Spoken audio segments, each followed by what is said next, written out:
नमस्कार। दरपर्दा reflection channel और हमारे सपोर्टेड दापिकानी passion for fashion Shri Anil Kala ji और हमारे एसोसिएट हैं wives of marketing Shri Anugya की तरफ से आप सभी का हार्दिक स्वागत है, अभिनंदन है हमारे शो दिल की बात डॉक्टर रेणु के साथ। बिल्कुल, आज हम दिल की बात करेंगे कुछ संगीत के अंदाज में, क्योंकि आज हमारे साथ जो हमारे मेहमान जुड़ रहे हैं वो हैं डॉक्टर प्रेम भंडारी। और वो हैं एक गायक भी हैं, म्यूजिक कंपोजर भी हैं, तो वो शायर भी हैं। तो यानी कि संगीत का एक पूरा पैकेज हमारे साथ होंगे। अगर आप उनके उनसे गीत सुनना चाहते हैं, उनकी शायरी को सुनना चाहते हैं, तो उसके लिए आपको हमारे साथ जुड़ना होगा। आप हमारे साथ जल्दी से जुड़ जाइएगा, फिर हमारे आज के मेहमान को हम जोड़ेंगे। लेकिन उससे पहले मैं आपको डॉक्टर प्रेम भंडारी जी के बारे में कुछ बताना चाहूंगी। डॉक्टर प्रेम भंडारी जी एक ऐसे गायक, म्यूजिक कंपोजर और शायर हैं जिनको राजस्थान संगीत नाटक अकादमी के साथ साथ राजस्थान उर्दू अकादमी ने भी अपना सम्मान से नवाजा है। हाल ही में पद्म विभूषण पंडित विश्व मोहन भट्ट ने उन्हें संगीत और नाटकों में विशेष योगदान के लिए लाइफ टाइम अचीवमेंट अवार्ड भी उनको प्रदान किया है।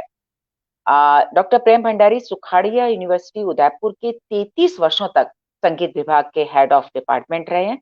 और doctor Bhandari all India radio, Doordarshan के ए ग्रेड शायर, गायक और कंपोजर हैं, जिन्होंने पूरे देश में ही नहीं विदेशों में भी अपने सफल प्रोग्राम देकर के हमारे भारत देश का गौरव बढ़ाया है। इसके साथ ही डॉक्टर भंडारी के फिल्म संगीत निर्देशन में एवं उनके लिखे गीतों, गजलों और नज्मों को मशहूर गायकों जैसे रूप कुमार राठौड़, साधना सरगम, शैल हाड़ा, भूपेंद्र मिताली और पद्म भूषण श्री जगजीत सिंह जी ने फिल्म के लिए गाया है। गजल गायकी विषय पर पीएचडी करने वाले हिंदुस्तान और पाकिस्तान में डॉक्टर भंडारी पहले स्कॉलर हैं।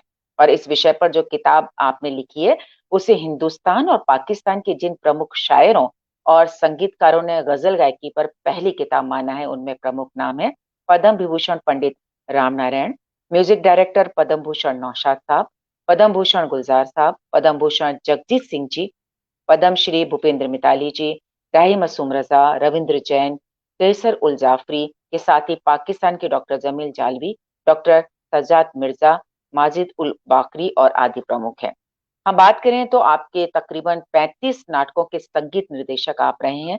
भारत के एक ऐसे संगीतकार हैं जिन्होंने 6 हमारे जो 6 यूनिवर्सिटीज हैं उनके कुल गीतों का संगीत आपने दिया है।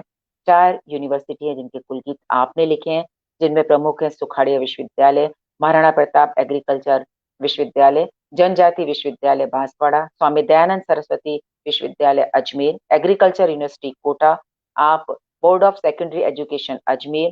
इसके अतिरिक्त भी महाराणा मेवाड़ फाउंडेशन, हिंदुस्तान जिंक, विद्या भवन जैसी अनेक संस्थाओं के कुल गीत और संस्था गीत लिखने के साथ साथ उनको आपने संगीतबद्ध भी किया है। साथ ही आप देश के जाने माने रंगकर्मी बाबा कारंत द्वारा निर्मित लाइट साउंड शो में भी अपना आपने संगीत दिया है। आपने कई किताबें लिखी हैं, जिसमें सबसे प्रमुख है हिंदुस्तानी संगीत में गजल गायकी, खुशबू रंग सदा के संग, झील किनारे तन्हा चांद, गजल और गजल गायकी आदि आदि, जिनका दूसरी भाषाओं में भी अनुवाद किया गया है। आपने गजल, गीत, भजन, धूम में भी कई ऑडियो वीडियो आपके रिलीज हो चुके हैं। आप अगर हम कहें संगीत और उर्दू अदब से संबंधित कई लेख आपके हिंदुस्तान, पाकिस्तान के मैगजीन में, पत्र पत्रिकाओं में भी प्रकाशित हो चुके हैं। जीसीआरटी भारत सरकार नई दिल्ली के रिसोर्स पर्सन होकर अभी तक आपने देश के सभी प्रांतों के तकरीबन 30,000 से ज्यादा टीचर्स को अलग अलग प्रांतों और अलग अलग भाषाओं के गीत सिखाए हैं और उनसे गवाए हैं, जो आप अपने आप में देश की अखंडता और एकता के लिए किया गया सबसे महत्वपूर्ण कार्य है। डॉक्टर प्रेम भंडारी कई संगीत एवं साहित्यिक संस्थाओं के सम्मानित सदस्य होने के साथ ही वॉलीबॉल के राष्ट्रीय स्तर के खिलाड़ी और रेफरी भी आप रह चुके हैं। अगर हम ये कहें कि आप बहुमुखी प्रतिभा को आपने नए आयाम दिए तो गलत नहीं होगा।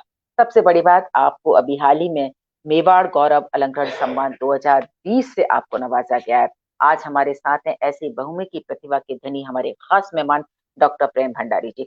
बस कुछ ही पलों में हम उनको अपने साथ जोड़ेंगे, उनसे ढेर सारी बात करेंगे उनकी अलग अलग फील्ड की, क्योंकि अभी जैसे कि मैंने उनका जब परिचय यहाँ पर पढ़ा तो आपने देखा वो संगीत की फील्ड से हैं। लेकिन जब एक तरफ हम देखते हैं कि वो स्पोर्ट्स से भी जुड़े हुए हैं, खेल की दुनिया से भी वो जुड़े हुए हैं, वॉलीबॉल में राष्ट्रीय स्तर के वो खिलाड़ी रहे, रेफरी भी रह चुके हैं। तो उनकी कहना चाहिए कई उनके अंदर प्रतिभा है, उन प्रतिभाओं के बारे में बात करेंगे, संगीत के बारे में बात करेंगे, उनकी शायरी के बारे में बात करेंगे। उन्होंने संगीत कहाँ से सीखा, इस बारे में बात करेंगे। बस कुछ ही पलों में आज के हमारे मेहमान हैं, उनको हम अपने साथ जोड़ेंगे। और लेकिन उससे पहले मैं चाहूंगी आप सभी हमारे साथ जुड़ जाइएगा।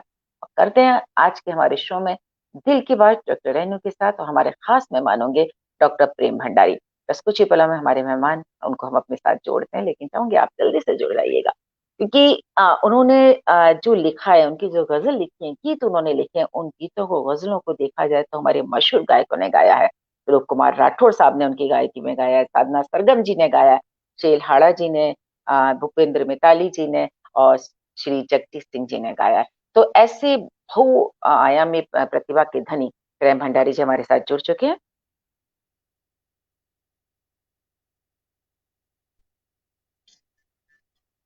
नमस्कार सर।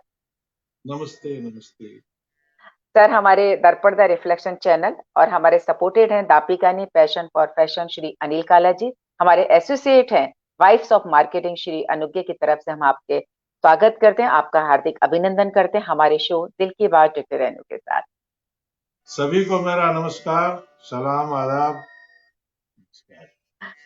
बिल्कुल सर।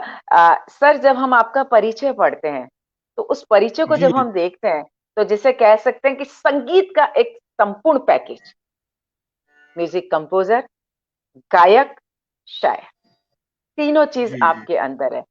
अगर हम कहें कि डॉक्टर प्रेम भंडारी अपने आप में एक संगीत है तो गलत नहीं होगा। लेकिन दूसरी तरफ जब ऊपर हम वाले की देखते हैं, दुआ है, गुरुओं का आशीर्वाद है, ऊपर वालों की दुआ है, बुजुर्गों की दुआ है। जी सर, थोड़ा और दूसरी तरफ होता है। हम देखते हैं तो आपके परिचय में एक चीज और निकल कर आती है कि आप खेल के मैदान में भी उतने ही सक्रिय रहे, राष्ट्रीय वॉलीबॉल में, जी जिसके में जी आप खिलाड़ी रहे तो रेफरी भी रहे, और दोनों ही जी फील्ड जी बिल्कुल अलग।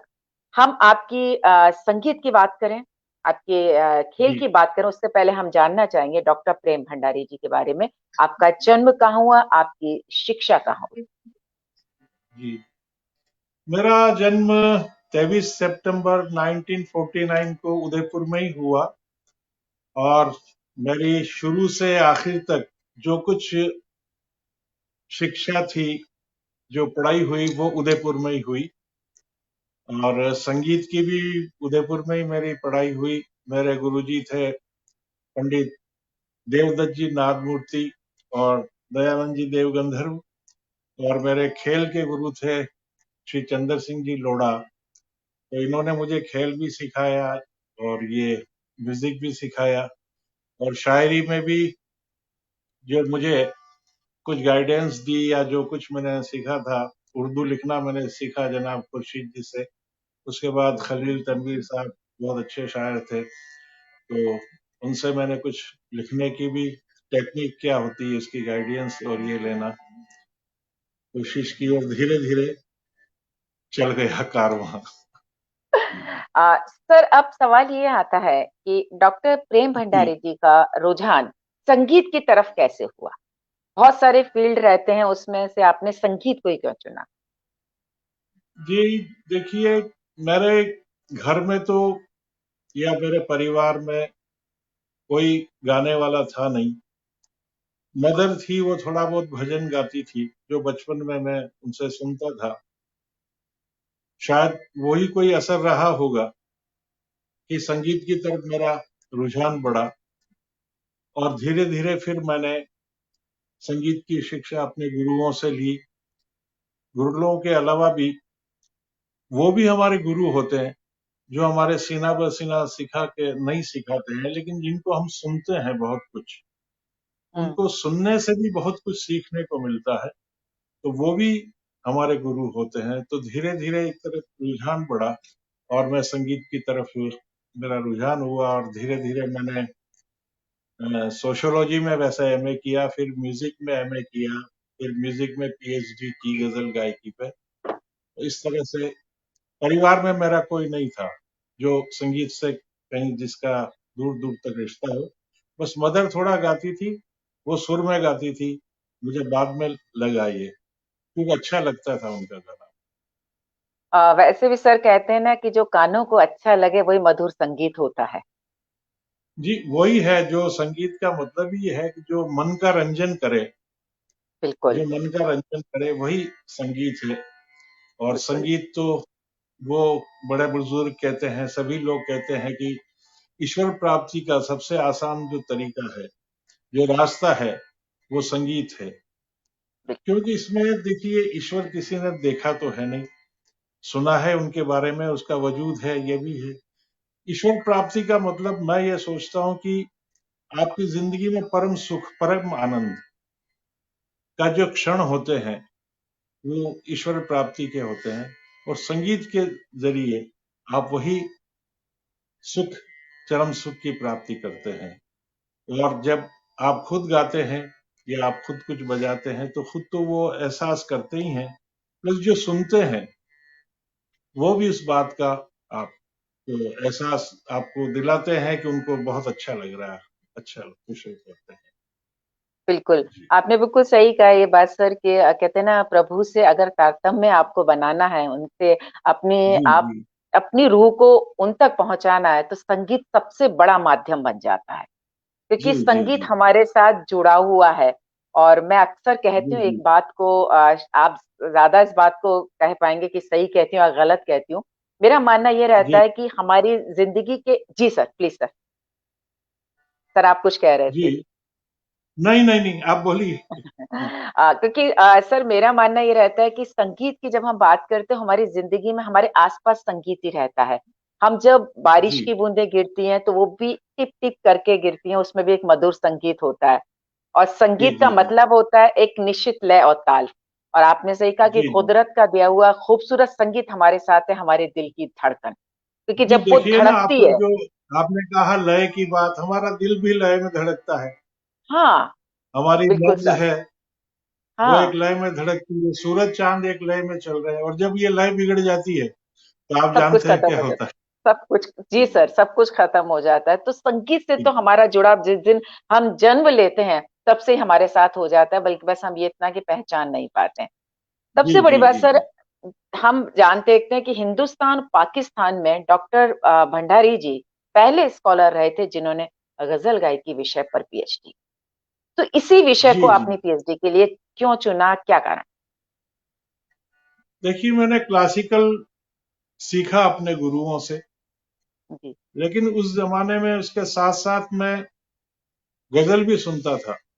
हम्म। और गजल सुनने का जो मुझे शौक लगा, वो मेरे हम्म। कुछ शायर दोस्त थे जिनसे हम्म। मेरे ताल्लुकात थे, तो उनके वजह से वो मैं सुनता। और संगीत जब गजल को म्यूजिक के साथ सुना जाए, तो हम्म। उसका कुछ एक अलग ही अंदाज हो जाता है, उसका अलग ही एक सुकून मिलता है। तो मैं उस जमाने में मेहदी हसन साहब को सुनता था, बेगम अख्तर जी को सुनता था, तो मेरा गजल की तरफ रुझान बढ़ा। और धीरे धीरे फिर मैं जगजीत साहब को सुना। तो ऐसे सुनते सुनते मुझे लगा कि फिल्मी संगीत या भजन को छोड़ के गजल के अंदर जो बात है, वो शायद किसी और विधा में इतनी नहीं होती। और हम्म। गजल गाने के लिए बहुत चीजों का ख्याल रखना पड़ता है गाते वक्त। हम्म। सबसे पहले आपका तलफ्फुज, प्रोनाउंसिएशन सही होना चाहिए। हम्म। तलफ्फुज के साथ आपका सुर परफेक्ट होना चाहिए। सुर के साथ आपका ताल का पूरा अनुभव होना चाहिए, ताल में परफेक्शन चाहिए। उसके बाद, ये सब होने के बाद, एहसास, शायर क्या कह रहा है उसको समझ के अगर आपने गजल को गाया या उसका कंपोज किया उस गजल को, तो उसका एक असर होगा। नहीं तो वो बात नहीं हो पाएगी जो होनी चाहिए सुनने वालों के दिलो दिमाग पर। तो मुझे लगा कि गजल के अंदर शास्त्रीय संगीत की बात भी है, रागदारी भी है, ताल भी है, इसके अंदर थॉट्स भी हैं, कई तरह के थॉट्स हैं जो आम इंसान की जिंदगी की मसलों से जुड़े हुए होते हैं, तो उनका भी इसमें समावेश है। प्लस क्लासिकल गाने से मैं सोचता हूँ, हो सकता है गलत भी हो, कि गजल गाना या लाइट गाना थोड़ा मुश्किल काम है। क्योंकि उसके अंदर आपको तलफ्फुज का ध्यान रखना पड़ता है, कहाँ सांस लेनी है, कहाँ सांस नहीं लेनी है, किस लफ्ज को कैसे अदा करना है, उसके क्या मायने होंगे, उसके क्या पीछे शायर ने क्या उसका थॉट रखा है। तो ये सारी बातें, और उसके बाद फिर आपका जो दिल उसमें होना चाहिए। मेरा एक शेर लिखा है कि रखिएगा अश्क आंखों में अपनी संभाल के, रखिएगा अश्क आंखों में अपनी संभाल के, रखते हैं हम गजल में कलेजा निकाल के। निकाल के, वो क्या बात कलेजा है, क्या बात। निकालने की जो बात है, वो बिना जी। एहसास के नहीं आ सकती। और वो सबसे ज्यादा मौका आपको गजल गायकी में मिलता है, क्योंकि आपको राग की बंदिश तो है ही, लेकिन आप इधर उधर सुरों में थोड़ा घूम फिर के उसको हम्म। जो लफ्ज का एहसास है, उसका मीनिंग जो है, उसको आप पेश कर सकते हैं। और वो गजल गायकी में इसलिए मेरा गजल की तरफ रुझान बढ़ा। और जब मुझे लगा कि हिंदुस्तान पाकिस्तान में गजल के लिटरेरी जो पोर्शन है, उस पे तो बहुत कुछ लिखा गया, बहुत कुछ लिखा गया है, लेकिन गायकी के बारे में करीब करीब नहीं के बराबर लिखा गया। क्योंकि जो कुछ भी लिखा गया वो आर्टिस्ट की जिंदगी के बारे में, बेगम अख्तर साहिबा के बारे में लिखा गया, मेहदी हसन साहब के साथ बारे में लिखा गया, गुलाम अली साहब की जिंदगी के बारे में। लेकिन वो क्या करते हैं, उनकी गायकी में क्या खूबी है, जगदीश साहब की गायकी में क्या खूबी है, बेगम साहब की गायकी में क्या खूबियां हैं, मेहदी हसन, वो कहीं मुझे पढ़ने को नहीं मिला।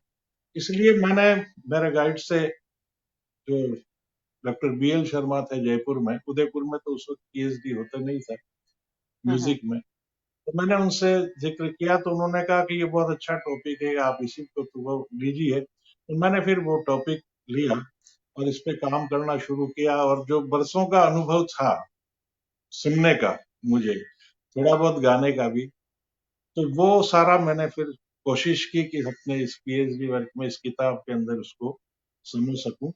और ऊपर वाले की मेहरबानी से, गुरुओं के आशीर्वाद से, बुजुर्गों की दुआ से ये हुआ कि ये काम मेरा कामयाब हुआ। और से हिंदुस्तान के सभी लोगों ने, और इवन पाकिस्तान के लोगों ने भी सराहा कि ये गजल का गायकी पे इस तरह का पहला काम किया हुआ है, और ये हवाले के तौर पे इस्तेमाल किया जाता रहे। ऐसा क्या बात है। नौशाद साहब ने भी कहा उस जमाने में, जगजीत साहब ने भी कहा, पंडित राम नारायण जी ने भी लिखा, ऐसे गुलजार साहब ने भी उस किताब के पे बिल्कुल अपने सर। कमेंट्स दिए। हम्म। जी। तो ये बिल्कुल। इसलिए ये काम हो पाया। बिल्कुल सर, और सबसे बड़ी बात, सही आपने कहा, कहते हैं ना कि दिल से निकली आह का नाम ही तो गजल है। और दूसरी जी जी बात, बिल्कुल आपने कहा कि सही बात है कि उच्चारण सबसे ज्यादा जरूरी है गजल के लिए, क्योंकि नुक्ता एक भी इधर से उधर हो गया तो अर्थ का अनर्थ हो जाता है। हाँ, और वो कुछ और मायने हो जाते हैं फिर। मायने हो जाते हैं। और सबसे बड़ी बात, कहते हैं ना कि शायरी का इवन आप गुच्छा ही। देखिए कि आप गाते वक्त, इवन जब आप गा रहे हैं, लफ्ज एक ही है, लेकिन हम्म। आपने शेर को समझा नहीं और सांस कहीं और ले ली, तो कुछ और मायने हो जाएंगे। जैसे अभी राइट। देखिए, मैंने एक शेर इतना कहा था कि सबके साथ जो तुमने फेंके, सबके साथ जो तुमने फेंके, पत्थर थे, सब फूल नहीं थे। अभी देखिए, सबके साथ जो तुमने फेंके, पत्थर थे, सब फूल नहीं थे। देखिए, सब पे मैं रुकता हूँ, सांस लेता हूँ, या गैप देता हूँ, या थे पे देता हूँ, तो बात कुछ मायने बदल जाते हैं। मायने बदल जाते हैं। सही बात है सर। जी और कहते हैं ना सर, गजल तो वैसे भी जो शायरी है उसका ये गुच्छा होता है। और आपने बिल्कुल सही कहा कि किसी भी गजल को समझने के लिए जिस शायर ने उस शायरी को जिस मूड में लिखा था, हमें वहां तक पहुंचना बहुत ज्यादा जरूरी हो जाता है। जी जी जी। तभी हम उस गजल को समझ पाएंगे, वो हमारे दिल तक पहुंच पाएगी। जब सर, और एक बात और जी आपने कहा था कि गजल को संगीत में ढाला जाता है तब बहुत ज्यादा खूबसूरत बन जाती है। तो सर, बिना एक संगीत में डूबी गजल हम डॉक्टर प्रेम भंडारी जी से जरूर सुनना चाहेंगे। अब फिर बात को आगे जी जी बढ़ाते हैं। जी। ये कोशिश करता हूं मैं। जी।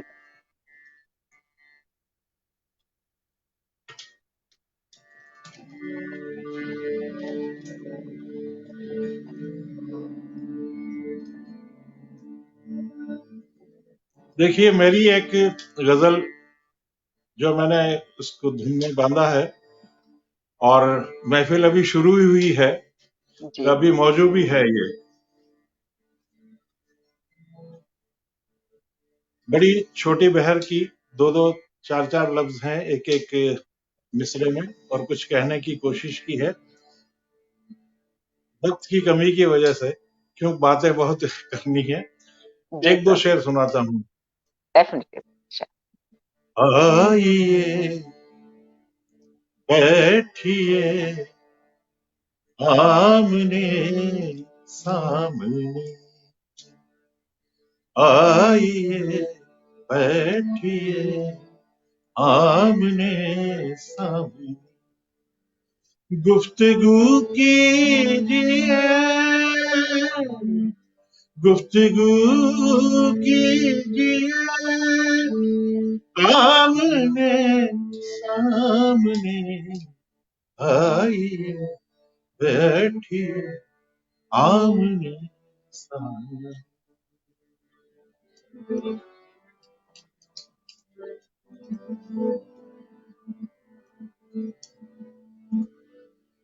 क्या मोहब्बत मेरी तुमको मंजूर है, क्या मोहब्बत मेरी तुमको मंजूर है, क्या मोहब्बत मेरी तुमको मंजूर है, हाँ या ना, हाँ या ना, हाँ या ना, हाँ या ना, हाँ या ना कीजिए आमने सामने, हाँ या ना कीजिए आमने सामने, आइए बैठिए आमने सामने। ये एक मेरी गजल थी। क्या बात है सर। मैंने बहुत जब छोटे कहते लहजे में कहने की कोशिश की और कंपोज भी किया, तो जी। प्रोग्राम की शुरुआत में मुझे लगा कि मुझे ये सुनाना चाहिए। आगे और कुछ बिल्कुल। सुनाऊंगा मैं के साथ। बिल्कुल सर, देखिए ना, सब लोगों का वाह वाह, बहुत खूब। आपको नमस्कार कहने लगे हैं सब लोग, क्योंकि सर शुक्रिया कहते हैं ना शुक्रिया। कि देखिए, मैं एक्चुअली मैं देख नहीं पा रहा हूँ कौन हम्म। कौन जुड़े हैं, कौन नहीं जुड़े हैं, लेकिन जी उन सर। सब का मैं शुक्रिया अदा करता हूँ जिन्होंने अपना कीमती वक्त मुझे और आपको दिया है। और जो कुछ थोड़ा बहुत मुझे आता है वो मैं उनके सामने पेश करूंगा। तो आप सबको मेरी तरफ से शुक्रिया अदा कर दीजिएगा। मैं देख नहीं पा रहा हूँ, कल मैं शायद देखूंगा नहीं, तो मैं करूंगा इंडिविजुअली, बिल्कुल सर, लेकिन आप बिल्कुल। मेरी तरफ से अदा कीजिए, सबका शुक्रिया। हाँ, बिल्कुल। मंजू जी जी जुड़ी हुई हैं, वो हमारे साथ हैं। संजय मेहरा जी हैं, श्वेतांग सक्सेना जी हैं, और भी काफी नाम है। हम कार्यक्रम के लास्ट में उनको लेंगे सर। हम अब जी जी बात, तो जैसा कि आपने बात की थी अभी हमने, कि आप गजल गायकी विषय पर आपने पीएचडी करने वाले, हिंदुस्तान और पाकिस्तान दोनों में बात करें तो आप एक जी पहले स्कॉलर आप माना जाता है। अब जी बात जी आती है कि सर, जब हम यूनिवर्सिटीज की बात करते हैं, क्योंकि आप संगीत के हेड ऑफ द डिपार्टमेंट रहे हैं, आप यूनिवर्सिटी सुखाड़िया के अंदर, आप कई जी जी बच्चों को देखते हैं। तो जब जी जी बच्चों के आपके पास जब बच्चे पढ़ने के लिए आते हैं, और आप 35 साल का आपके पास एक्सपीरियंस है, उस समय के जी बच्चों जी। में और आज के बच्चे जो संगीत के इस क्षेत्र में आते हैं, आप क्या अंतर सबसे बड़ा देखें? देखिए, सबसे बड़ा अंतर जो, हालांकि मैं सबके लिए नहीं कहूंगा, आज भी उतने सिंसियर बच्चे जो पहले के जमाने में थे, आज से 30-35 साल पहले, वो आज भी हैं, लेकिन उनकी तादाद जो है वो थोड़ी कम हो गई है। बाकी होता यह है कि आज के जो दौर चला है, जिस तरह की फैसिलिटीज हैं, जिस तरह के ये आपके मीडिया हैं, तो आज रातों रात बच्चा कोई स्टार बनना चाहता है, सोचता है कि मैं 5 दिन 15 दिन, ज्यादा से ज्यादा 1 महीना 2 महीना मैं म्यूजिक सीख जाऊंगा। और उनके जो पेरेंट्स हैं वो भी शायद यही चाहते हैं कि ये बच्चा जल्दी सीख जाए और कुछ नाम इसका हो जाए। लेकिन देखिए, हमारे बुजुर्गों ने कहा है, गुरुओं ने कहा है, दुनिया मानती है कि संगीत एक ऐसी चीज है, दुनिया में जितने भी आर्ट हैं उनमें से संगीत को सबसे ऊपर माना है। और संगीत में भी जो गायन है उसको सबसे ऊपर माना है, क्योंकि हमको वहां से ये चीज पैदा करनी होती है, इस आर्ट को, जहां कुछ नजर नहीं आता और किसी भी मीडियम की भी जरूरत नहीं है।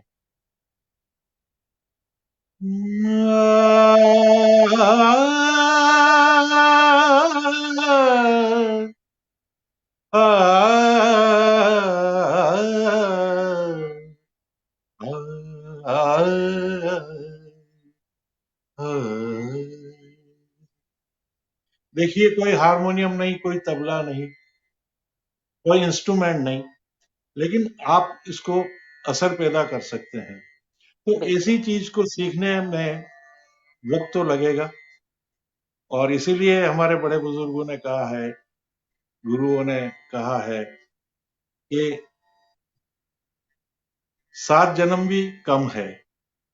और जब गहराई से, सच्चाई से इस म्यूजिक को ईमानदारी के साथ सीखा जाता है, तब ऐसा लगता है कि जब हम, जितना हमको आता है तो हमको लगता है कि हमें तो कुछ आता ही नहीं है, सही बात। हमें तो भी सा लगाना ही नहीं आता है सही ढंग से। मतलब जूं जूं आप इसके अंदर डूबते जाते हैं, करते जाते हैं और परतें खुलती जाती है, कभी तो इतना बाकी है, इतना बाकी है, जो एक जन्म में तो क्या 7 जन्म में भी करना बड़ा मुश्किल होता है। बिल्कुल, सही बात है सर। और इसके आ, बाद देखिए कि इस आर्ट में करेक्शन का कोई चांस नहीं है। मैं जो अभी गाया, आपने सुन हम्म, लिया, बिल्कुल। मैं शायद कोई पेंटिंग बनाता या कोई मूर्ति बनाता या कुछ करता, तो उसको बिल्कुल परफेक्ट, कहीं मुझे लगता कभी ये ठीक नहीं हुआ है तो थोड़ा ठीक करके पेश करता, हम्म, लेकिन इसमें वो ठीक करने की गुंजाइश भी नहीं है। बिल्कुल। जो हमने गाया उसी वक्त आपने सुन लिया। तो ऐसे बिल्कुल। जो आर्ट है उसको कैसे 5 दिन, 15 दिन या महीने भर में और सीखा जा सकता है। जिंदगी कम है, लेकिन उस जमाने के बच्चे बहुत सिंसियरिटी से करते थे। आज भी कुछ बच्चे हैं जो बहुत सिंसियरिटी के साथ कर रहे हैं, लेकिन उनकी तादाद थोड़ी वक्त के साथ कम हो गई है, क्योंकि जो जिंदगी जीने के तरीके हैं, जो एसेट्स बढ़ गए हैं, तो उसमें क्या हुआ है कि जिंदगी जीने के तरीके बदल गए। सही बात। रातों रात कोई स्टार बनना चाहता है, और बनते भी हैं कुछ एक, लेकिन उनकी चमक कितने दिन है। वही बात आती है ना सर, हर व्यक्ति शॉर्टकट ढूंढना चाहता है, पहुंचना चाहता है, जल्दी हाँ से हाँ मंजिल हाँ। पर मैं पहुंच जाऊं। लेकिन कहते हैं ना कि आप जब छत पर अगर आपको पहुंचना है, छोटा सा उदाहरण है, लेकिन आप ये चाहते हैं कि मैं एक साथ 2 या 3 सीढ़ियों को लांग करके पहुंच जाऊं, तो उसमें गिरने का भी डर रहता है। लेकिन आप जी स्टेप बाय जी स्टेप जी जी। चढ़ते हैं, तो निश्चित तौर पर आप सफलता तक पहुंच जाते हैं। सर वही एक बात बात और है। आती है, जब हम बात करते हैं, स्टूडेंट्स की जब और बात देखिए, करेंगे, एक बात। एक्चुअली क्या होता है, जी मैडम सर। के एक बात और मैं कहना चाहता हूँ कि ये एक ऐसा आर्ट है जहाँ रोज इम्तिहान है। मैं कोई भी डिग्री हासिल कर ली, मैं कुछ भी बन गया, कोई बन गया, एक बार मुझे जो जॉब हासिल हो गया तो बस मेरा वो मकाम हो गया रिटायरमेंट होने तक। लेकिन इसमें हर प्रोग्राम एक इम्तिहान है जिंदगी में, सही बात। हर जगह, मतलब हर प्रोग्राम में एक इम्तिहान है आपको, कभी खत्म होता नहीं है ये इम्तिहान। बिल्कुल इसलिए सर। आपको किए जाने पड़ता है, किया जाता रहना चाहिए, किया करना पड़ता है। बिल्कुल सर, कहते हैं ना कि हर प्रोग्राम से कुछ ना कुछ सीखने को मिलता है। संगीत की हम ये कहें कि जी। पूरी हो गई शिक्षा, वो कभी पूरी शिक्षा नहीं होती है। हर दिन नहीं हर नहीं। प्रोग्राम बहुत कुछ सिखा के जाता है सर। सर जब जी हम जी स्टूडेंट्स की यहाँ पर बात कर रहे हैं, तो एक बात और आती है दिमाग में, कई स्टूडेंट्स हैं, जी वो ये जनरली ये कहा जाता है कि सारी संगीत की जब हम बात करते हैं, तो उसका बेस, उसका आधार शास्त्रीय संगीत होता है। वो जी सीखना जी बहुत ज्यादा जरूरी हो जाता है। उसके बिना जी शायद हम हमारी संगीत की शिक्षा अधूरी मानी जाएगी। लेकिन जी कई जी जी लोगों को मैंने देखा है, मैंने आपसे जब मैं ये आपको प्रोग्राम हम लाइव करना चाह रहे थे, उससे पहले मैंने कुछ लोगों से बात भी की थी, क्योंकि जब किसी जी, जी। आपसे बात करनी थी तो मुझे भी थोड़ा वो सीखना बहुत जरूरी था। तब लोगों ने यही जी, कहा कि जी। नहीं, हम फिल्मी गानों को कान में ईयरफोन लगा के सुन लेते हैं, उसके बाद हम बहुत अच्छा गा सकते हैं, शास्त्रीय संगीत सीखने की कोई जरूरत नहीं है। क्या सर, ये चीज गलत है या सही है कि वो बिना शास्त्रीय देखिए, संगीत का बिल्कुल ज्ञान? जी। जो भी ये कहता है, बहुत गलत कहता है कि शास्त्रीय संगीत के बिना। मैं कहता हूँ शास्त्रीय संगीत को भी सीखना ज़रूरी नहीं है, जी। लेकिन सारी दुनिया का म्यूज़िक है, वो पॉप म्यूज़िक हो, वेस्टर्न म्यूज़िक हो, आपका फ़ोक म्यूज़िक हो, क्लासिकल म्यूज़िक हो, फ़िल्मी गाना हो, भजन हो या कोई लोकगीत हो, पूरी दुनिया का संगीत सिर्फ़ 7 सुरों पे बना हुआ है। बिल्कुल। 7 शुद्ध स्वर, 4 कोमल स्वर और 1 तीव्र मध्यम। तो ऐसे कुल मिला के 12 स्वरों पे ये संगीत हमारा बना हुआ है। अब ये 12 स्वर की हर एक की एक फ्रीक्वेंसी है। अगर वो फ्रीक्वेंसी आपके गले से या इंस्ट्रूमेंट आप बजा रहे हैं, तो वो अगर सही नहीं निकली, तो वो उसका असर ही नहीं होगा। तो आप शास्त्रीय संगीत राग सीखें ना सीखें, लेकिन कम से कम आपको ये 12 स्वर आपके गले से कैसे निकले ये सीखना ज़रूरी है। उसके बाद ताल में रहना ज़रूरी है। अब देखिए छोटा सा उदाहरण देता हूं मैं आपको।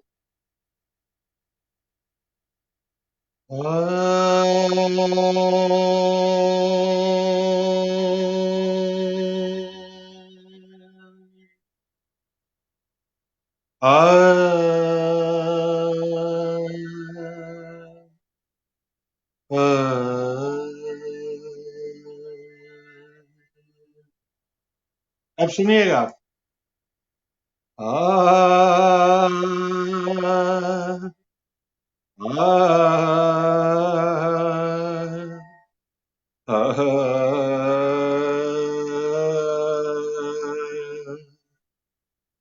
मैंने कोई शास्त्रीय संगीत नहीं गाया, कोई राग नहीं गाया, लेकिन आपको 3-4 स्वर मैंने आपको सुनाए। बिल्कुल। आपको पहले वाला अच्छा लगा या सेकंड टाइम जो मैंने गाया? सर पहले वाला ज्यादा अच्छा लगा। वो क्यों लगा? कि वो जो मैंने स्वर गाए, उनकी जो फ्रीक्वेंसी है मैंने गले से वो ही निकाली।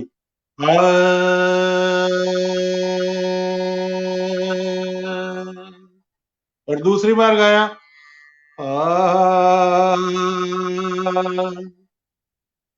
वो फ्रीक्वेंसी जो स्वर की है, वो फ्रीक्वेंसी मेरे गले से एक्यूरेट नहीं निकल रही है।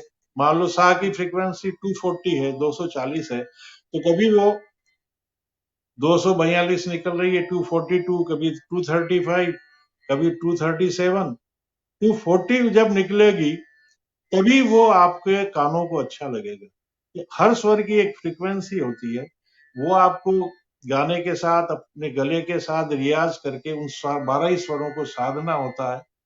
अगर आपके गले में वो 12 ही स्वर सद गए एक्यूरेट, जब भी आप गाएं कहीं से भी लगाएं, टा टा टा टा टा टा टा टा, तो आपको वो कानों को अच्छा लगेगा। अब ये वेस्टर्न स्टाइल में मैंने आपको थोड़ा सा सुना, लेकिन अच्छा लगा क्योंकि एक्यूरेट फ्रीक्वेंसी लगती है।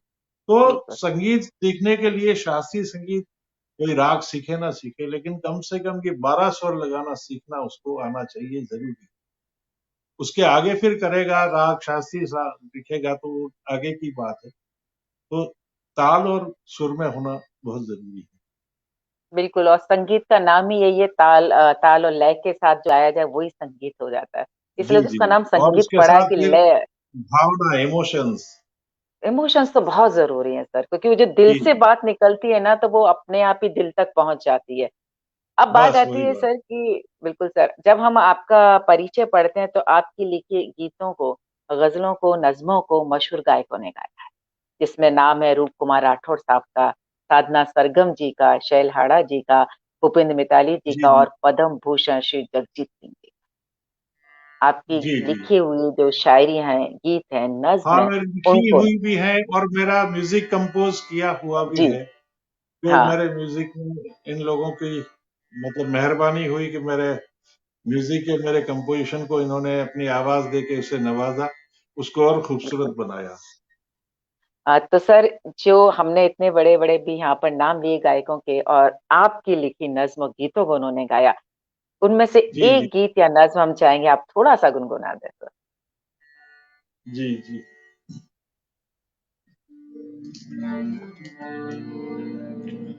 मैं एक नज्म जी सर। आपको सुनाता हूँ। महाराणा प्रताप पे लिखी थी, एक फिल्म बनी थी महाराणा प्रताप पे, जो डॉक्टर प्रदीप कुमावत ने उसको बनाया। उसमें आखिरी वक्त में जब जब वो महाराणा प्रताप का इंतकाल हो जाता है, तो उनकी जब वो प्रोसेशन निकल रहा होता है तो बैकग्राउंड में चलती है। तो मैंने कोशिश की कि महाराणा प्रताप का कहीं नाम नहीं लिया, लेकिन उनका जो करेक्टर था उसको इस नज्म में मैंने कोशिश की पिरोने की, लफ्जों के जरिए। और दूसरा, म्यूजिक भी मैंने बनाया इसका, जिसे जगजीत साहब ने अपनी आवाज देके और भी खूबसूरत बना दिया। तो इसका आपको एक दो पेश कर रहा हूं मैं। बिल्कुल सर। याद आएगा हमें छोड़ के जाने वाला, बात खुदारी की दुनिया को सिखाने वाला, अपनी आजादी पे हर शय लुटाने वाला, आज दुनिया को एक अनमोल निशानी देकर जा रहा है, लो हमें छोड़ के जाने वाला। दूसरा बंद, उसने चाहा के चमन उसका ये आबाद रहे, बाद मरने के भी दस्तार न झुकने पाए, दाम कितना भी भला कोई लगाए, लेकिन अपनी माटी का कोई रंग न बिकने पाए, अपनी माटी का कोई रंग न बिकने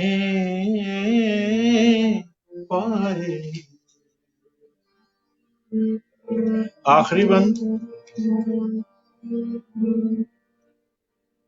वक्त रुखसत जो हर एक सिमत अंधेरा छाया। कहते हैं कि महाराणा प्रताप सूरजवंशी थे और उनके इंतकाल की खबर सुन के अकबर की भी आंखों में आंसू आ गए थे। वक्त रुखसत जो हर एक सिमत अंधेरा छाया, ऐसा लगता कि सूरज भी कहीं खोया है, जो असूलों पे जिया उसके गुजर जाने पे, दोस्त तो दोस्त है, दुश्मन भी बहुत रोया है, दोस्त तो दोस्त है, दुश्मन भी बहुत रोया है, रोया रोया है, रोया है, रोया है।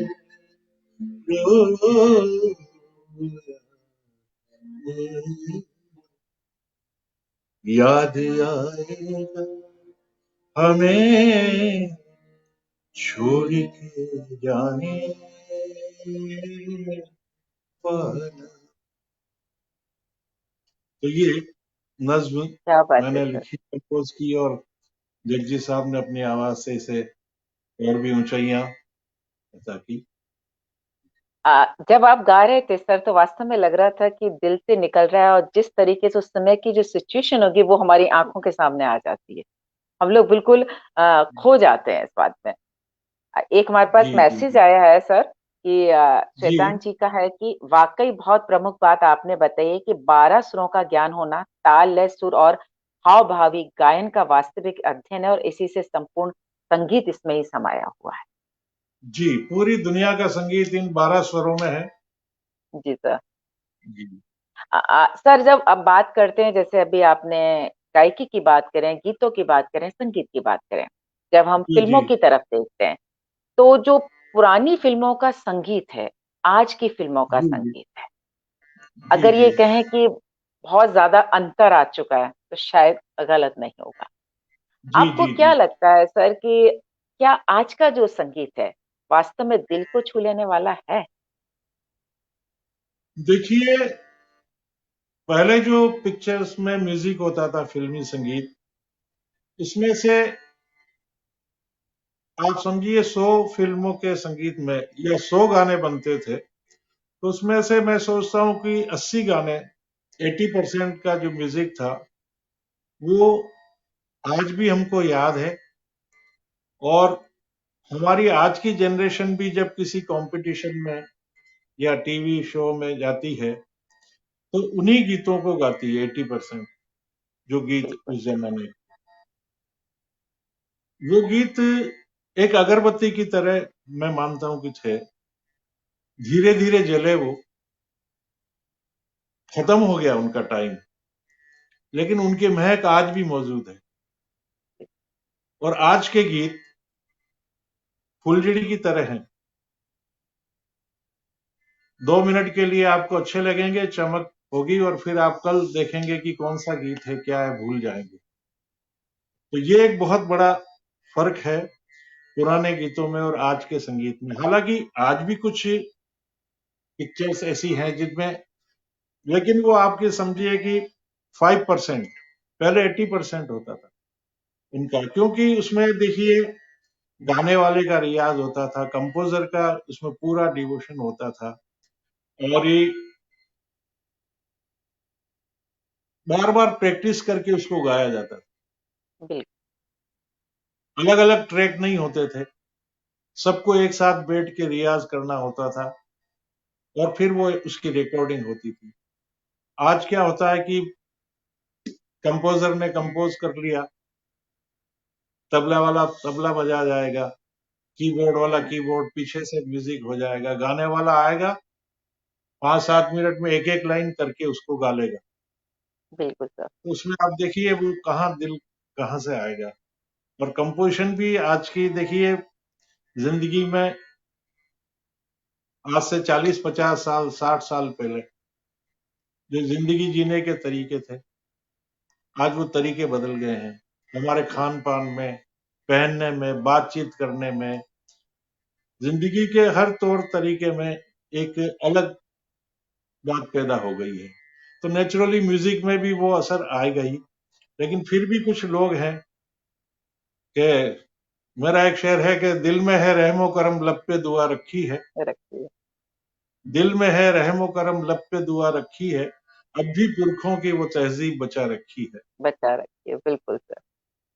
तो कुछ पर लोग अभी कहीं। भी उस रिवायत को निभा रहे हैं संगीत की। बिल्कुल लेकिन सर। मोस्टली जो मैंने आपको बताया कि वक्त के साथ हर चीजें बदल जाती है, तो वो।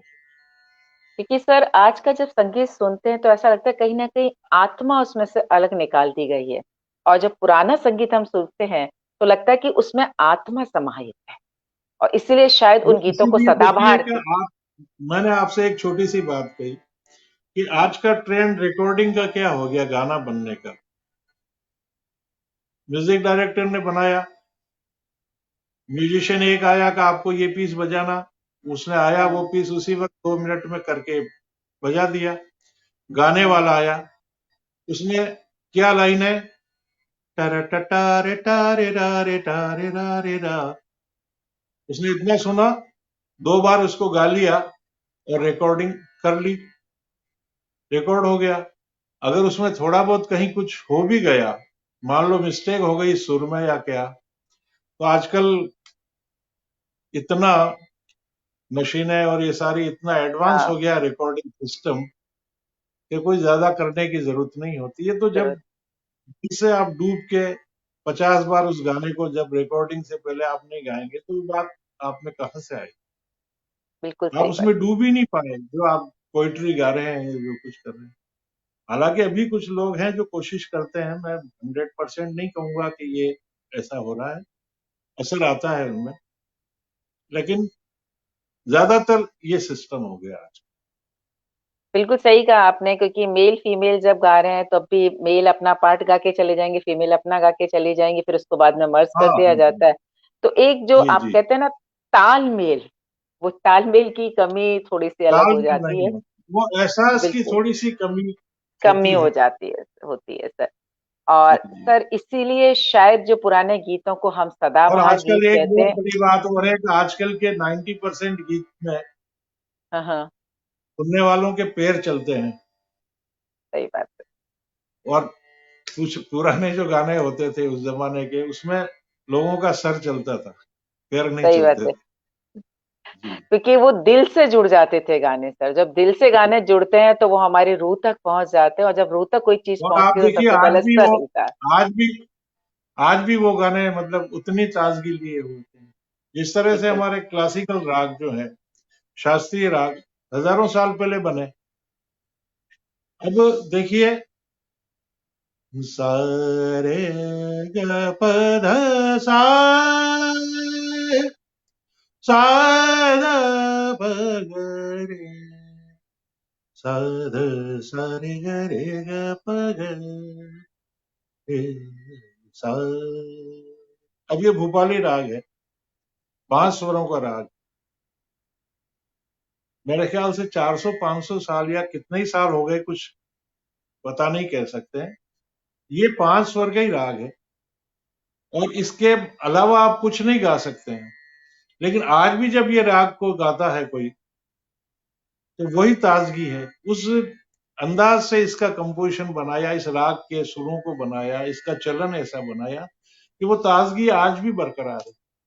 बिल्कुल सर, आज भी वो इसी हजारों पर साल असर हो गए। अपना छोड़ देता है। बिल्कुल हाँ, सर। राग भेद जब भी, मालकों, हाँ, मतलब कोई भी आप राग लें, उस ढंग से इन्होंने, गुरुओं ने, उस्तादों ने बनाए हैं कि उनकी ताजगी आज भी बरकरार है। बिल्कुल सर। जब सर पुराने जी। गीतों की ताजगी की बात आती है तो आपको कौन सा गीत पुराना सबसे ज्यादा पसंद है, जो आज भी आप गुनगुनाते हैं? देखिए, कई गीत हैं आज भी, जैसे आज के गीत भी है, छोटा छोटा सा मैं बताता हूँ आपको। जी सर। अभी देखिए, गीत तो कई होते हैं, लेकिन जैसे अभी ये जो सुर मैंने अभी गाया, तो उसी पे थोड़ा सा एक ध्यान आ रहा है।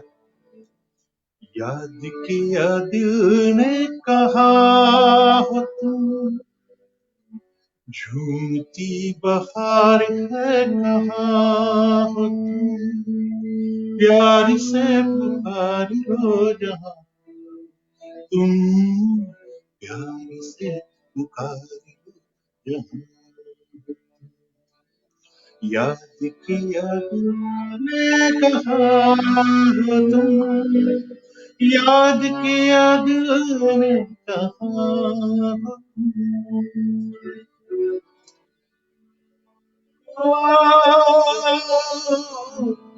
रात ढल चुकी है, सुबह हो गई। देखिए, याद नहीं आ रहा है। जी सर।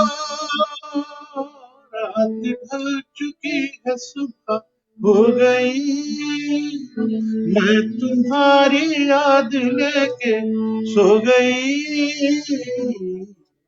मतलबी जहां मेहरबा हो तुम, याद किया तुमने कहा हो तुम, प्यार से पुकार लो जहां तुम, प्यार से पुकार लो जहां, याद किया तुमने कहा हो तुम, कहा हो तुम। गजल गायक का है थोड़ा सा, तो देखिए थोड़ा सा नहीं मैंने सर। गजल गायकी का रंग उस ओरिजिनल गाने में रहा नहीं गया नहीं। डाल दिया। जी बिल्कुल सर, बट कहते हैं ना सर, ये है वो गीत जो आज भी दिल करता है गुनगुनाने का। अब जी बात जी जी करते हैं हम आपसे, जब संगीत की बात आती है तो जब हम देखते हैं कि आपने 6 जो हमारे विश्वविद्यालय हैं उनके कुलगीतों का संगीत दिया है, और 4 के शायद आपने कुलगीत लिखे भी। जी जी जी, सही नहीं, फरमाया आपने। बिल्कुल। और जिसमें एक तो हमारे कोटा की यूनिवर्सिटी, एग्रीकल्चर यूनिवर्सिटी, उसका भी कुलगीत आपने ही लिखा है। हाँ, उसका अभी मैंने 2 महीने पहले ही बनाया था। जी। एक्चुअली उसका पहले के गीत कुल गीत बन चुका था, जी। लेकिन वापस मुझे कहा गया कि इसको थोड़ा सा आप दूसरे ढंग से थोड़ा कीजिए कि ये, तो फिर मैंने उसको बनाया अभी 2 महीने पहले।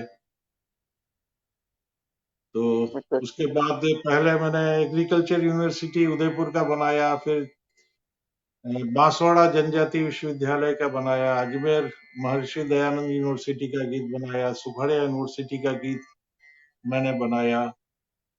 फिर एक सार्क सम्मेलन हुआ था यूथ का, हम्म। तो उसका गीत भी मैंने बनाया हुआ है।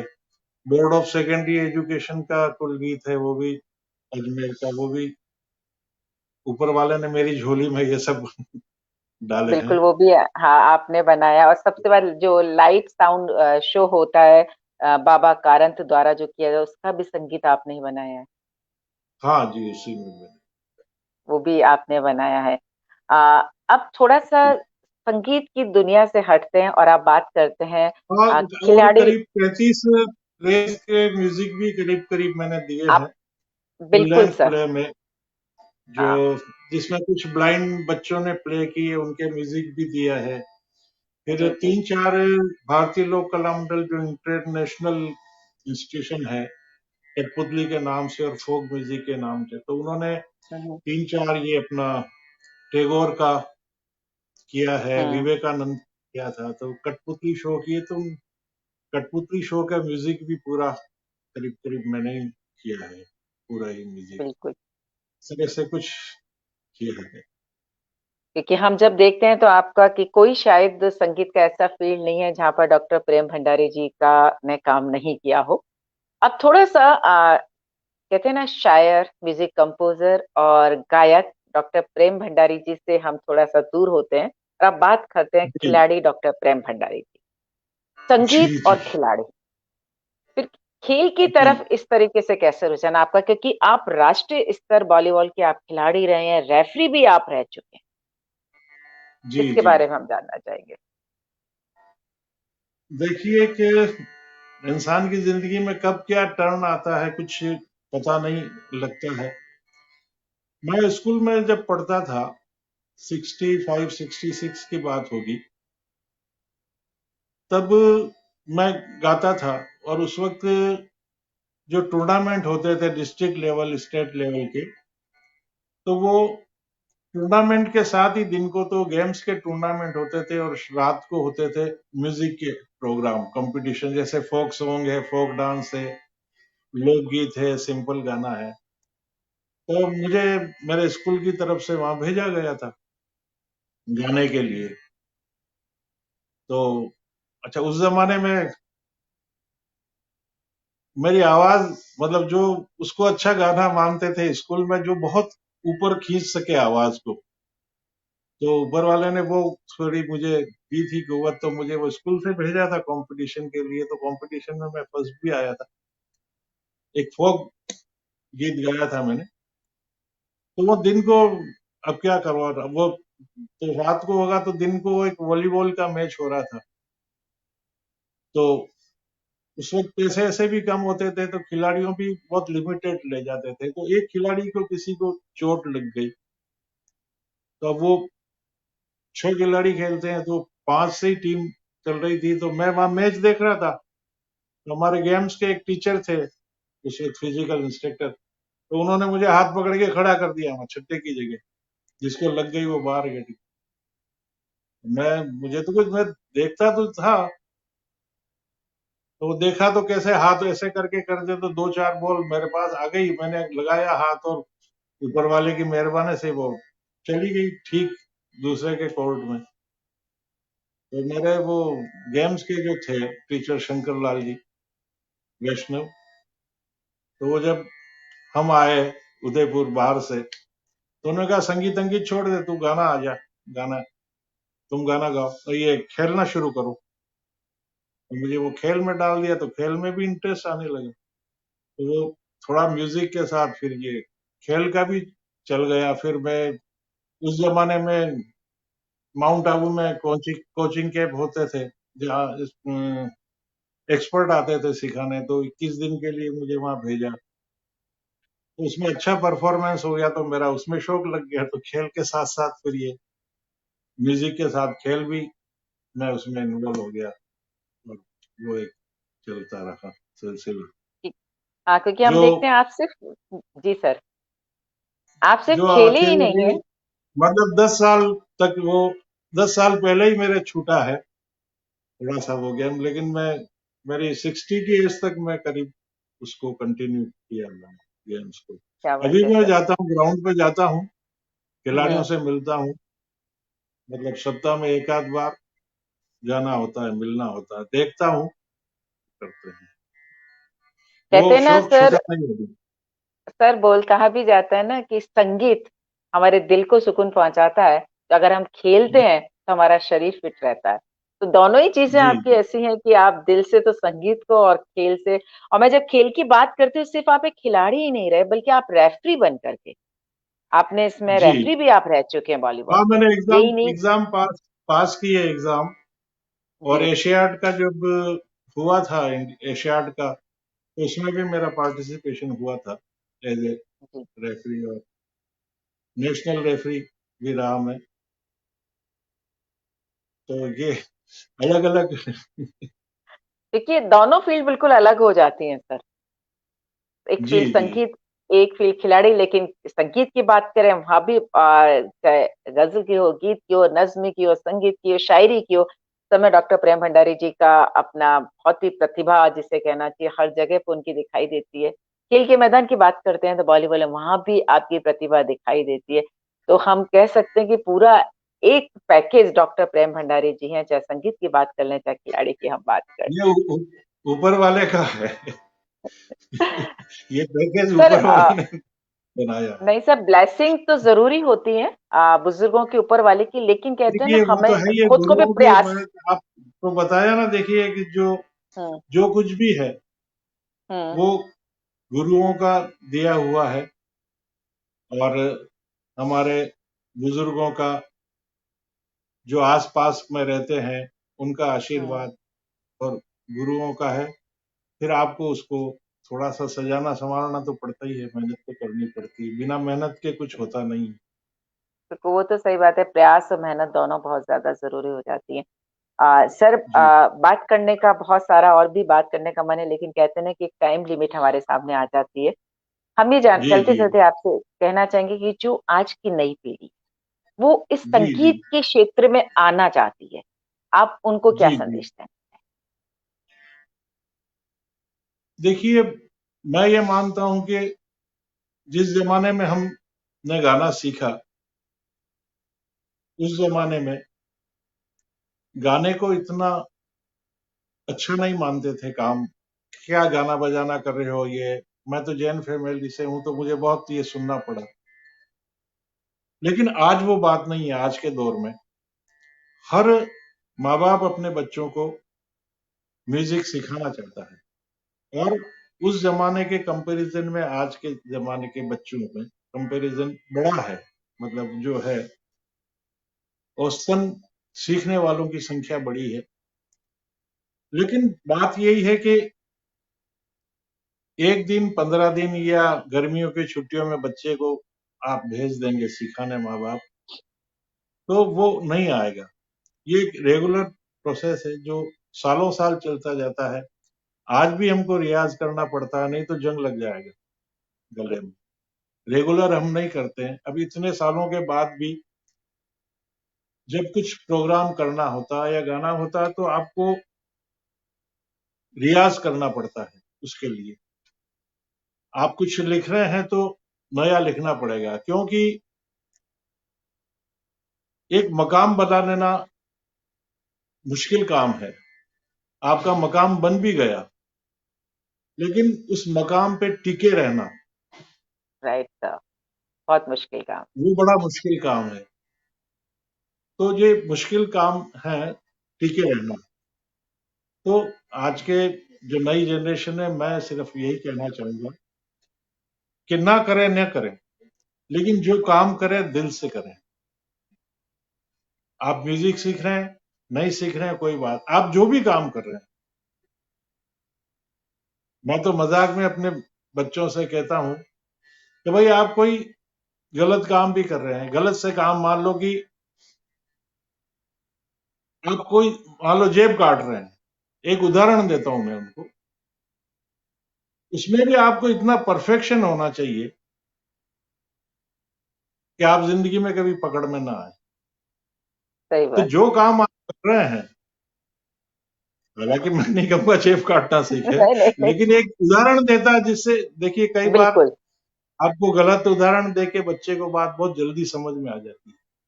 तो आप जो भी काम कर रहे हैं उसको बिल्कुल परफेक्शन के साथ करेंगे तो उसमें आपको होगी। तो उसके लिए परफेक्शन के साथ आपको मेहनत करनी पड़ेगी, आपको डिवोशन चाहिए पूरा। तो यही, जो भी काम करें डिवोशन के साथ करें, म्यूजिक सीखें डिवोशन के साथ सीखें और अच्छे गुरुओं से सीखें। बिल्कुल सही, आपने सही बात कही। और सबसे अच्छी बात आपने यही कही कि कहते हैं ना कि किसी भी बुलंदी पे पहुंचना आसान होता है, लेकिन उस पर टिके रहना उसके लिए बहुत मेहनत करनी पड़ती है। बहुत और मुश्किल शायद है। किसी शायर ने इसीलिए कहा भी है कि नजर नजर में उतरना कमाल होता है, नफस नफस में बिखरना कमाल होता है। बुलंदियों पे जी जी। पहुंचना कमाल नहीं होता, लेकिन बुलंदियों पे पहुंच पर टिके बुलंदियों पे रहना रहना कमाल होता है।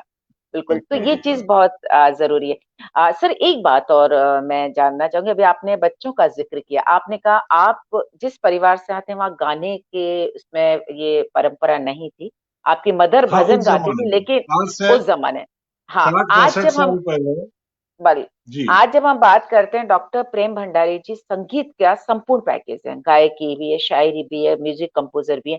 आपकी फैमिली में जब आपके बच्चों की बात करते हैं तो क्या आपने अपनी ये विरासत उनको सौंपी है? जी, मेरे कई स्टूडेंट हैं जो बहुत अच्छा गा रहे हैं। हम्म। और आपने मेरी फैमिली के लिए जिक्र किया तो मैं लूंगा मेरी डॉटर का नाम, डॉक्टर पामिल मोदी, जी। जो बचपन से सीखी है, क्लासिकल म्यूजिक भी सीखी है, लाइट म्यूजिक भी सीखी है। और उसने भी पीएचडी की है शुभा मुदुल की गजल गायकी, शुभा मुदुल की अ, गायन शैली पे। क्या बात। और पीएचडी अवार्ड हुई इसको। और वो अभी एट प्रेजेंट सुखड़े यूनिवर्सिटी में म्यूजिक डिपार्टमेंट में as assistant professor, head of department काम भी कर रही है और अपनी जिम्मेदारी पूरे ढंग से निभा रही है। और भी मेरे स्टूडेंट हैं जो इस प्रोफेशन में नहीं है, कुछ इस प्रोफेशन में है, कुछ लेक्चरर्स बन गए हैं, कुछ स्कूल पे लेक्चरर हैं, असिस्टेंट प्रोफेसर हैं, कुछ का प्रोफेशन वकालत है, जैसे डॉक्टर देवेंद्र सिंह हिरन वकील हैं, लेकिन उन्होंने म्यूजिक में पीएचडी की है और बहुत अच्छा गाते हैं। और उन्होंने भी जगजीत सिंह की गजल गायकी पे पीएचडी की है और बहुत अच्छा कर रहे हैं अपनी अपनी जगह। म्यूजिक से कोई वो रोटी रोजी नहीं कमा रहे हैं कुछ लोग, लेकिन म्यूजिक को बड़ा डिवोशन के साथ कई डॉक्टर्स हैं, कोई यूएस के लोग हैं जो मतलब रिटायर भी हो गए हैं, कुछ अपने जॉब में हैं। म्यूजिक से उनको कोई, लेकिन वो म्यूजिक ऑनलाइन आजकल सीख रहे हैं। तो जितना आता है टूटा फूटा कोशिश करता हूँ कि वो दूसरों को बांट सकूं, यही कोशिश नहीं रहती है।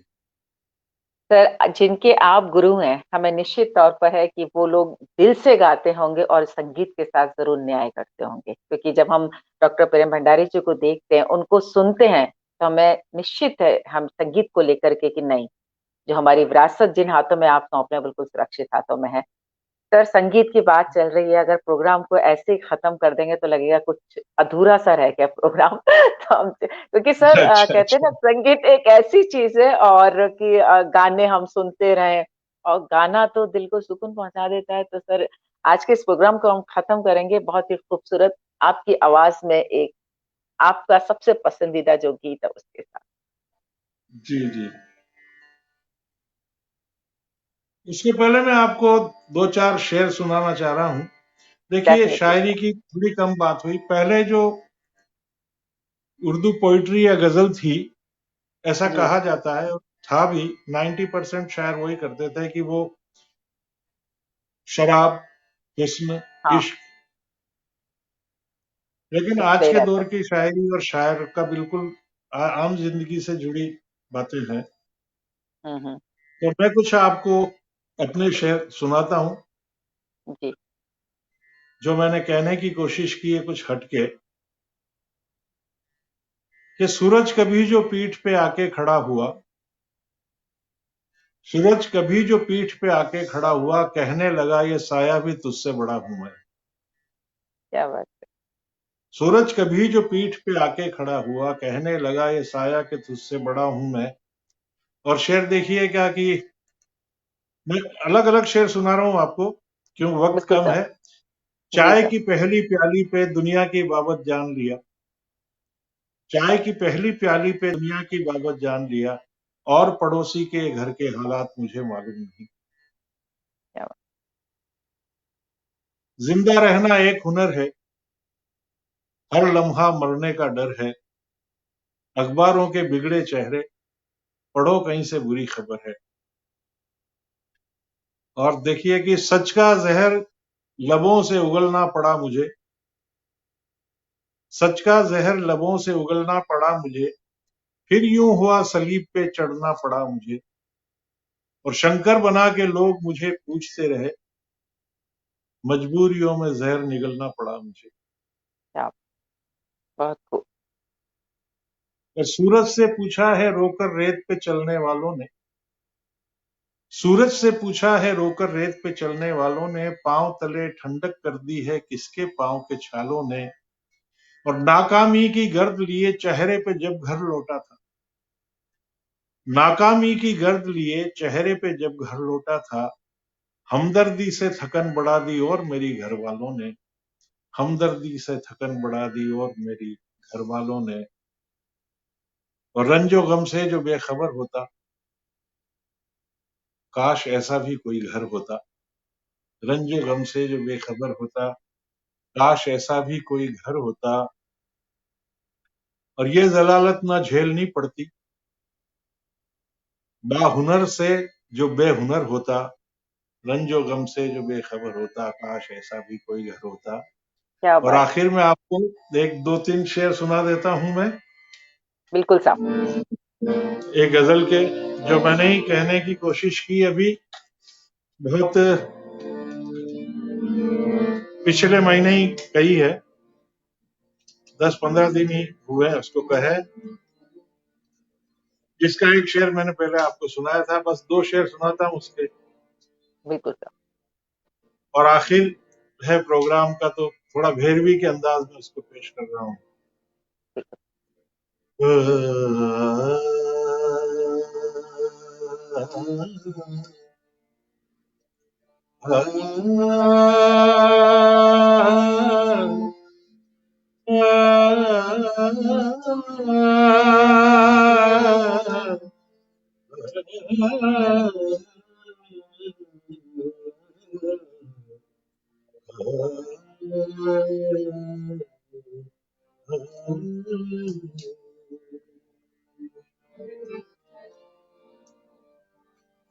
रखिएगा अश्क आँखों में अपनी संभाल के रखिएगा अश्क आँखों में अपनी संभाल के रखते हैं हम रखते हैं हम गजल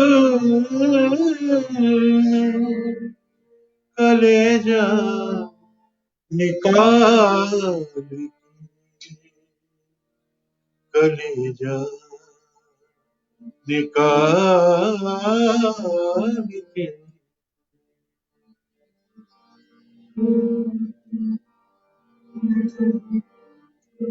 अब कोई नया जख्म हमें सोच के देना अब कोई नया जख्म हमें सोच के देना है ख्वाब अभी तक भी हरे हैं ख्वाब अभी तक भी हरे पिछले साल के है ख्वाब अभी तक भी हरे पिछले साल के पिछले साल के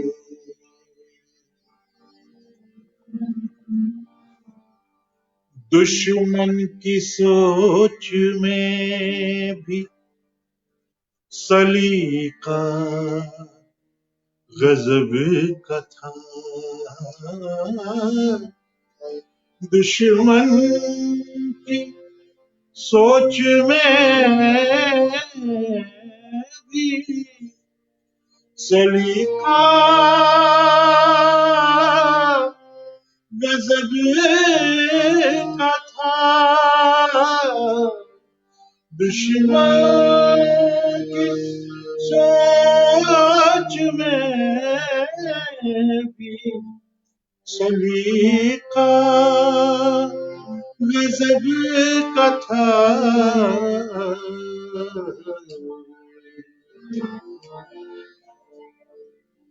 सर काट के भी रखी है सर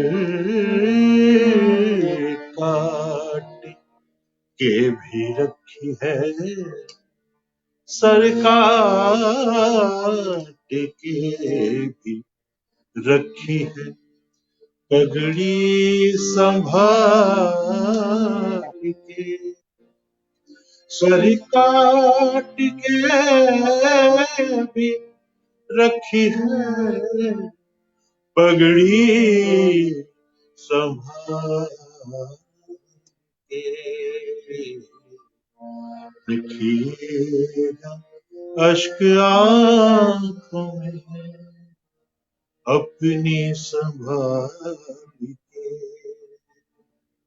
रखते हैं हम गजल में कलेजा निकाल कलेजा निकाल के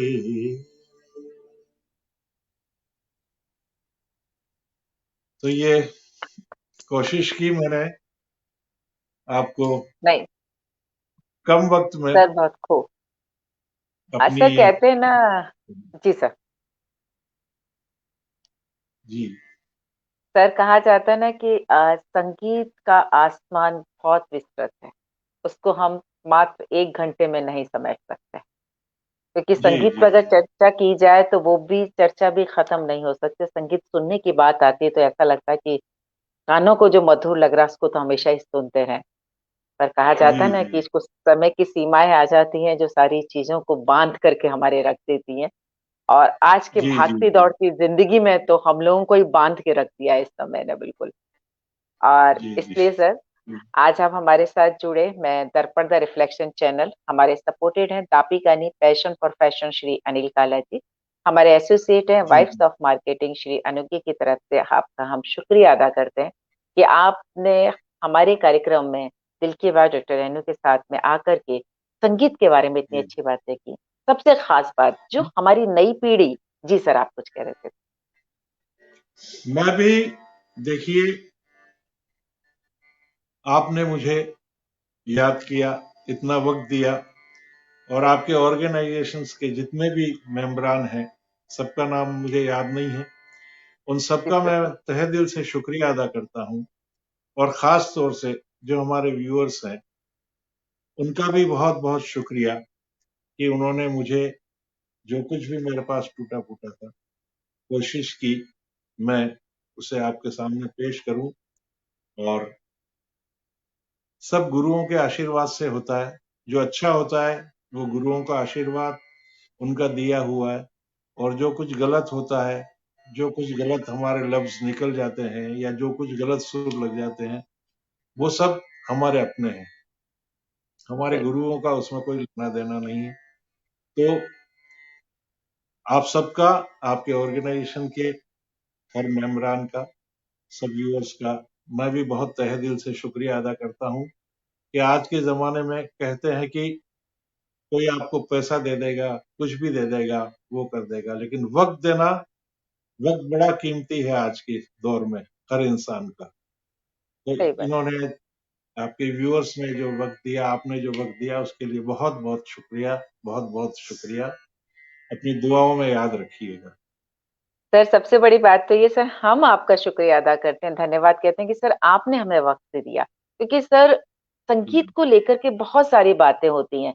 और फिर जी जी संगीत को जानना, उसको समझना और उसको कोई समझाने वाला हो, ये बहुत ज्यादा जरूरी हो जाता है। जी जी और हमें यकीन है, जी जहाँ डॉक्टर प्रेम भंडारी जैसे गुरु अगर मौजूद हैं यहाँ पर, तो निश्चित तौर पर संगीत अभी सुरक्षित हाथों में है। क्योंकि जो बच्चे आपसे सीखने आते जी हैं उनको सही मायने में शिक्षा आप संगीत की दे रहे हैं। तो कहते हैं ना, संगीत है क्या चीज, उसको समझना सबसे ज्यादा जरूरी हो जाता है। जिसने संगीत की जी परिभाषा को समझ लिया, दिल से अपना लिया, तो यकीन मानिएगा संगीत के प्रति वो न्याय जरूर करेगा। और वो आप कर रहे हैं जी। सर।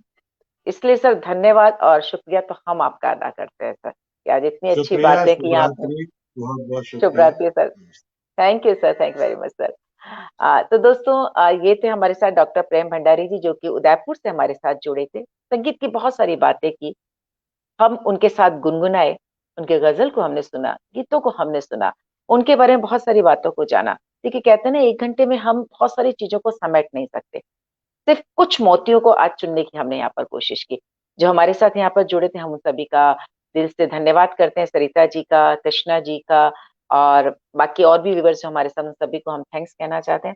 आज के लिए बस इतना ही हम आप सभी से कहेंगे, अपने घरों में रहें, सुरक्षित रहें, अपना ख्याल रहें, अपना रखें और अपनों का ख्याल रखें। नेक्स्ट वीक आपसे फिर मिलेंगे हमारे एक और खास मेहमान के साथ। तब तक के लिए हम आपसे यही कहेंगे, शब्बा खैर, शुभ रात्रि, गुड नाइट, नमस्कार। नमस्कार सर। नमस्ते। अलविदा।